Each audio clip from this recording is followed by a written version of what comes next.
So, there's not too much I want to say for this chapter discussion. And I actually debated with myself whether I even wanted to make this video at all because I kind of covered most of what I wanted to say on Leaks Night. But there are a few things I want to bring up, so I'll make this a fun and short video. First, let's recap. So the chapter starts off with Asta still fighting against Lucifero. Then we get a beautiful flashback of Lucita talking about how she tells, Libe how she has a son who was about his size, and when he was born healthy, she was happy, but she wasn't able to be with him. If she had stayed with him, she would have ended up stealing his life, and so she left him. As we all know, she did that in Hodge Village.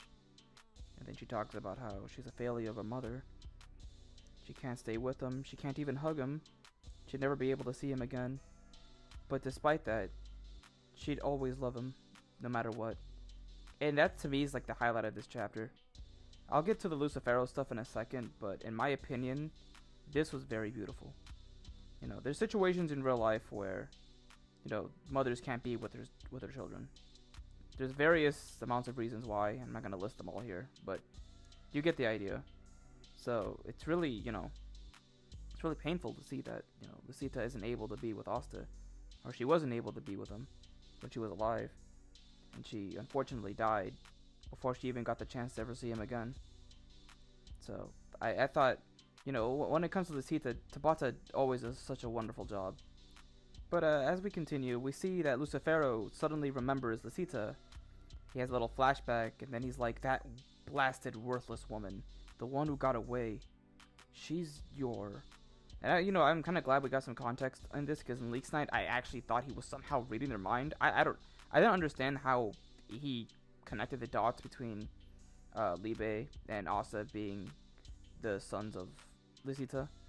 So I'm kind of happy we got this, so that's great. Then afterwards, we see Asta cut off one of his horns. Lucifero throws out a punch. Then Asta lands another hit.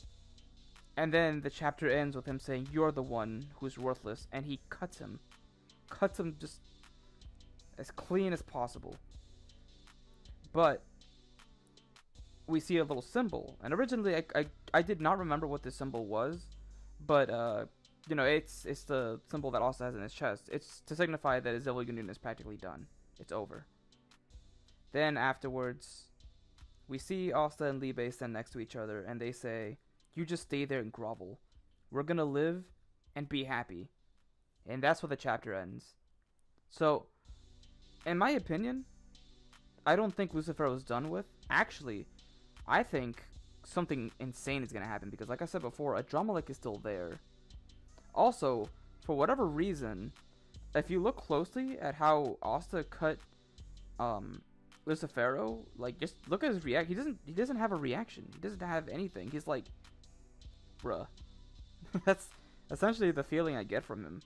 Also, we can't tell if his heart was cut. We don't even know where it is. And in my leaks video, I came up with a theory that, Lucifero might be jumping from body to body. So William and Yami could be perfect candidates because their bodies are devil-like right now. But the current popular theory going on Twitter right now is that Lucifero's heart is within Yami.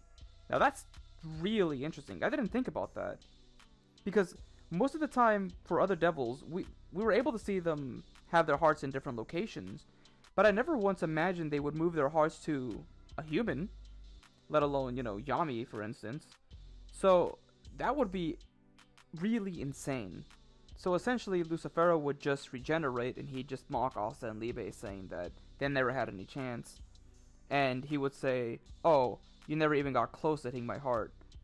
And then Asta and Libe would just feel defeated because they don't know what to do next. Which is another thing too.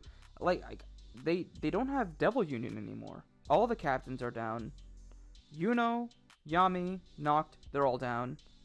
Like, if a drama wants to do something, they're kind of screwed. So what happens next is honestly anyone's guess. It could go either way. I know there's some that, feel that Lucifero is, he's done for, he's completely defeated, there's no way he's getting back up. I don't feel that way at all. Just look at Lucifero's reaction. Look at the way he was defeated. There's nothing. We don't see a heart. We don't see him disintegrate. He's just kind of in the ground, just cut in half. it feels off, you know. But let's say hypothetically he is completely defeated here. I'll actually understand people being disappointed, because honestly I would be disappointed. But I feel like it's not over with yet. I still feel like Lucifero still has much more tricks up his sleeve, especially the way he was defeated here. He didn't seem like he was defeated. And if I remember right, in TCB's translation, I believe an editor's note said that Lucifero was overwhelmed and not defeated. I know it said that we're reaching the climax of the fight, but I don't think that we're done with Lucifero just yet. And assuming that we are, we still have the rest of him stuck in the underworld. Remember, this is just 50% of him that's manifested into our world. So it's definitely not the last time we're going to see him. But yeah, the leaks this week are going to be insane. But that's essentially everything I had to say about it. Do you guys actually think Lucifero is done for? And if he is, what do you think Adromalic's going to do? There's a lot of crazy shit that could potentially happen with this upcoming chapter. So I'm kind of excited because of it, as crazy as that sounds. But yeah, that'll do it for me now. Let me know in the comments what you guys think will happen, or let me know on Twitter. So yeah, here's looking forward to the new chapter, and take care, everyone.